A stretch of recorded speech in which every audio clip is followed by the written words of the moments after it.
Adem, 5 blocks for you tonight. I guess how do you kind of make sure you get the right timing, like on these shots, and be able to come up with the blocks you've been able to come up with? It's something I've been doing for a while now.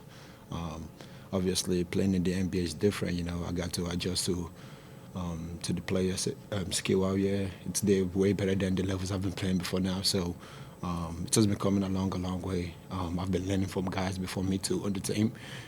But like you said, timing is important.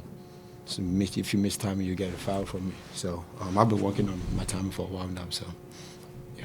Has there been like any specific player that maybe you watched in the past, now, anything like that? Maybe help you with that?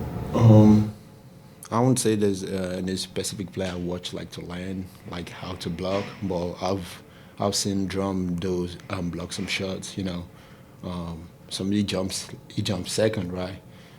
I feel like my second jump is kind of a little bit quick, so sometimes it catch the other team off guard, like me jumping second and like getting off quick.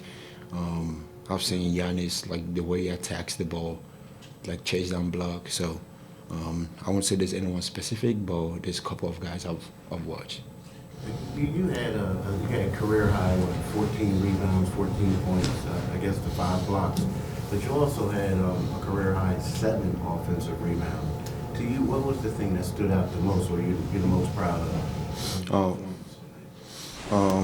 To be honest, everything, you know, I'm proud of my rebounding, you know. That's where I should be hanging my heart, you know. Rebounding is big for someone like me with my athleticism. I gotta be able to like get rebounds, you know. Also, offensive rebound is kind of big to my game because my speed, like swimming around the other players to like try to get the offensive rebound. So I'm proud of my offensive rebounding today.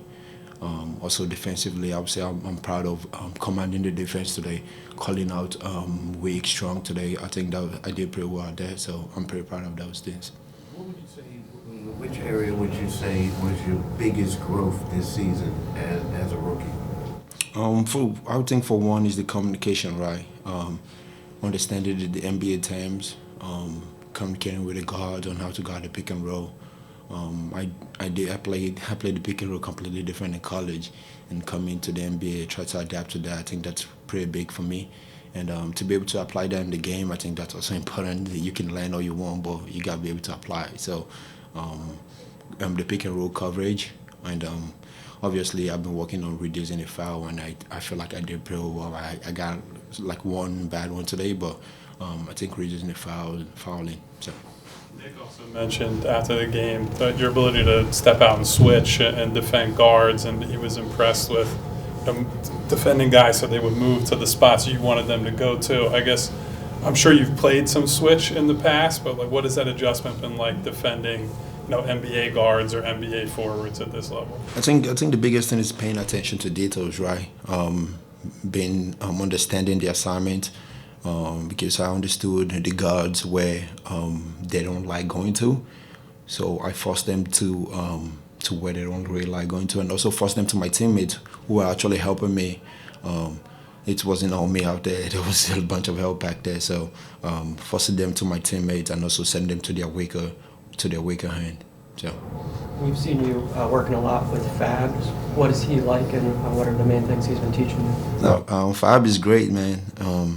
Fab matches my energy, or outside matches Fab's energy. Fab has a lot of it, so Fab has been big for me. Coming to the league, like from college, changing my style of play completely. Fab has been like really big to that, helping me to adjust to the NBA style of play, helping me understand what the coaches need me to do, pick and roll, offensively, defensively, everything. I've done everything with Fab. You mentioned you mentioned sending the ball towards your teammates more on defense, and as the center, traditionally you're the anchor of the defense. I guess what goes into developing that trust that your teammates will be there? So when you kind of force the ball in a direction that you know that they're going to be there to help. I think it goes both ways, right? If my teammate trusts me, sending them back to me, and I block the shot, they will also want to repay me back by being there because they know I will be there for them. I think it kind of go both ways. For them trusting me, it kind of goes the same way with me trusting them. Thanks, Deb. Thank you. Lonnie will be in.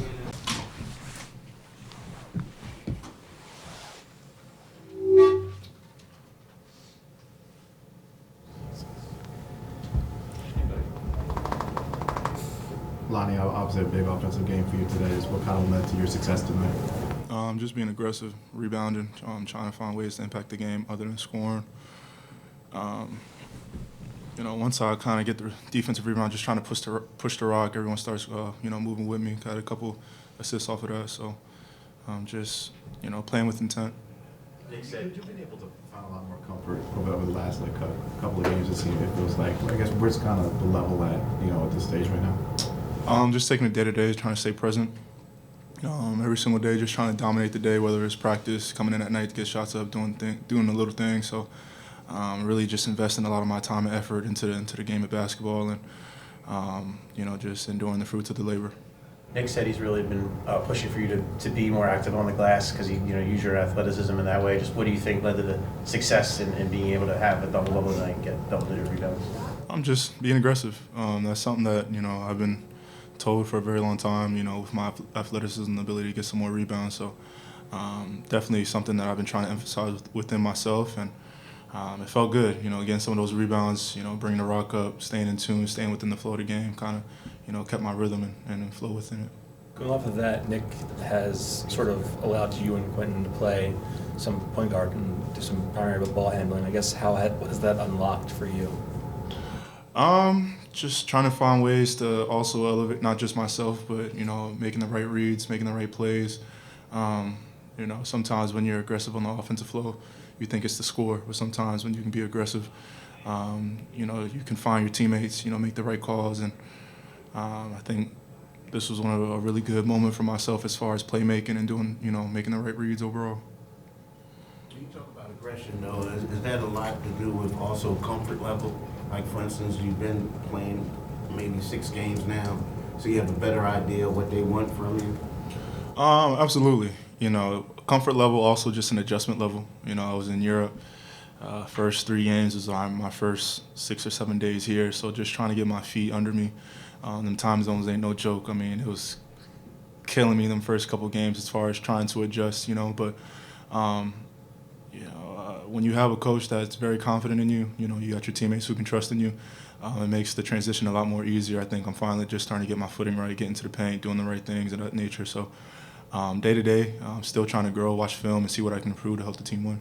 See, I was going to ask you that about when you're talking about coming from overseas, because, you played 6 years over here. You were over there for, a couple months, and I was going to ask you, how real is that? Like, when you come back and try to adjust with the time zone, and, everybody think it's just dudes just playing basketball, but there's a lot of things. There's a lot of other aspects that people don't really, put into perspective as far as when you get over here, your mental state, physical state, how you feeling. It was a 7-8 hour time difference. So, if it's 6 o'clock over here, it's 1-2 a.m. over there. So adjusting to that, but also playing a completely different level of basketball, completely different style of basketball, trying to understand new plays, the way that the team plays, defense, the schemes, and all of that nature. So the mental fortitude is definitely a priority as far as adjusting. I think the physical, everyone knows that takes time. But the mental aspect is something that you really have to divulge in, lock in on, as far as getting up to speed, getting up to tempo. And then, like I said, day in and day out, I've just been in the gym, let my work ethic kind of do all the call-ins, do all the actions, and show that I belong here, So my work ethic has been one to none. I've really been just working my tail off, allowing that to play itself out. But there's definitely a lot of adjustments and quick adjustments, I got the call on like a Friday, landed Saturday night, had my physicals and everything, and was playing within a day or two after that, So that level of just mental grind and, mental fortitude is something that I don't think people really take or understand, but, all you got to do is leave it up to God. With that being said, does it also make you appreciate being here more? Like, you were McDonald's All-American, you were in the league, whatnot, and then you go overseas, and then you come back and you realize how much elevated the game is here and how hard it is to make it here. Does it make you appreciate being in the NBA more? Most definitely. Definitely appreciative, but don't get it twisted. The EuroLeague is a beautiful league. The passion, the way the game's played over there is something beautiful, something special. But definitely a moment of gratitude always to be given the opportunity to come back into the league, the best league in the world, and to show your capabilities. So definitely, coming back, I'm not really taking it with a grain of salt. Every day just trying to get the most out of it, whether it's watching film, recovery, working out, really just giving it all 110%, until the wheels fall off. Thanks, Lon. Thank you.